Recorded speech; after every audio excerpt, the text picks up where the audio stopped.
I would like to say that I like what they are doing with the fight against corruption. I'll give them a plus for that.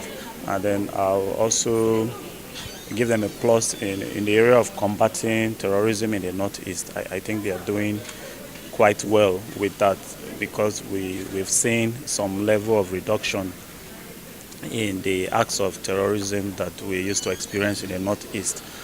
But for what they will do better, I think on the economy, there needs to be some level of improvement on the economy because in spite of the fact that we have a lot of figures being churned out and we are being told that Nigeria has left recession, we are no longer in recession. But the truth is the ordinary man on the street is yet to feel the impact of these economic jargons that the government likes to throw around because the level of poverty is still very, very high and people are suffering. The cost of food items in the market and all of that is still high and people are finding it difficult to cope.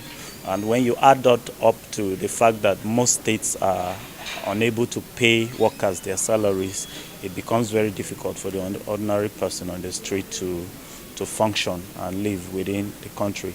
And then the area of education too, I think a lot needs to be done because the last report that UNICEF just published told us that Nigeria has the highest population of young people that are not in school. And I think that is not too good for a government that promised to lift up the standards of education in the country.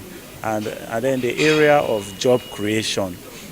One of the things that Buhari promised during his campaigns was to create jobs for young people.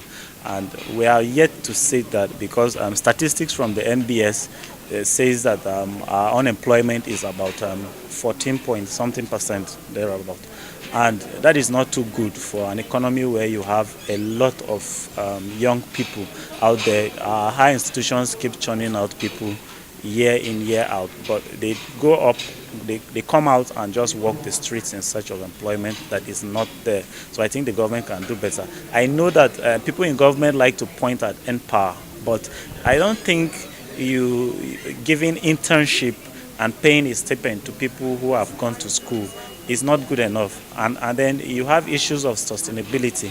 How do you sustain that? Do you keep sending people on internship and giving them stipends instead of providing real employment that they are looking for? So those are the areas I think the government needs to improve.